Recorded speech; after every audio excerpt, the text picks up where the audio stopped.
It was a perfect moment. Balloons swaying in the corner, cake candles still warm, my daughter's laughter bubbling through the room. Then she opened the box. A pink dress, frilly, delicate, like spun sugar. She smiled at first, running her fingers over the fabric. But then her hands stilled. She turned it inside out, confusion clouding her eyes. "Mommy, what is this?" She pointed to the small stitched patch near the hem, faded but still visible. My stomach knotted. It was a monogram, 3 letters. My name, not hers, mine. And suddenly I was 7 again, standing in front of my parents wearing that same dress, the one they had forced on me for every special family occasion. Back then, I didn't understand why it was always pink, why it was always that dress. But I learned.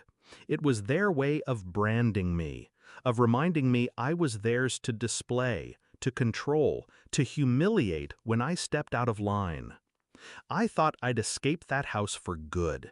I thought I'd buried the girl who wore that dress. But here it was, on my daughter's birthday. I didn't cry.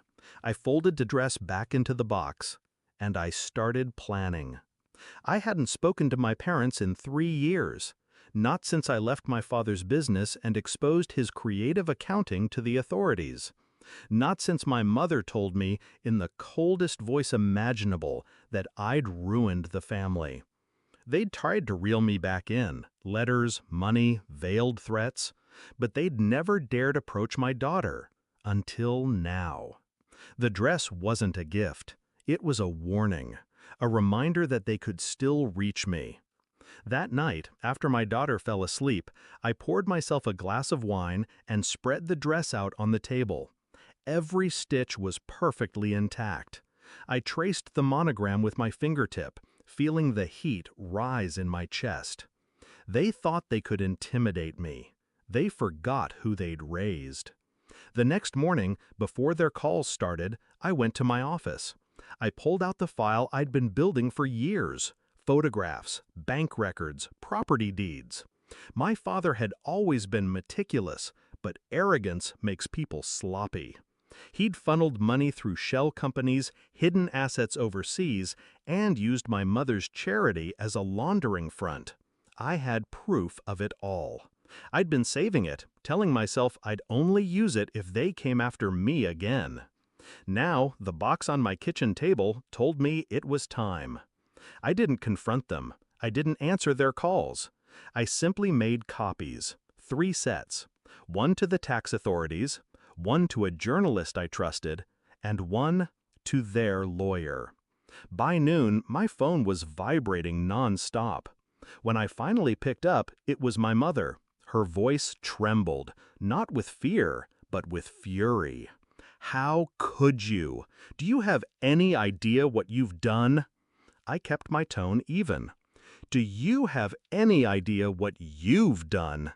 You tried to put my daughter in that dress." Silence. Then, cold as ever, "It was just a gift." No, it was possession, just like it was with me. You wanted to remind me who I belong to. But you forgot something. I don't belong to you anymore. And neither does she. I hung up. By evening, the first article was live. Headlines screamed about financial fraud, embezzlement, tax evasion. Photos of my father shaking hands with politicians. Quotes from anonymous sources about years of intimidation. Their empire began to crumble in hours. I watched the news while eating dinner with my daughter, the dress still boxed on the counter. My phone buzzed every few minutes. Unknown numbers, blocked calls. I ignored them all. That night, I slid the box into the fireplace. The flames licked up the pink fabric, curling the monogram into ash. 2 days later, I drove past their estate. Reporters crowded at the gates. Police cars lined the driveway. My father's precious imported fountain stood dry and cracked, its marble stained by rain. I parked down the road, out of sight, and let myself feel it. Not joy, not triumph, just the quiet satisfaction of knowing they could never touch us again. They'd built their lives on control, on taking and branding and bending people until they broke. But I hadn't broken, and now they were the ones on display. Their names dragged through headlines, their legacy reduced to scandal. The last time my mother called, she didn't sound angry. She sounded tired. "You could have just stayed away," she said. I almost laughed. I did, for 3 years. But you didn't. A long pause. Then she whispered, "That dress wasn't meant for her. It was meant for you.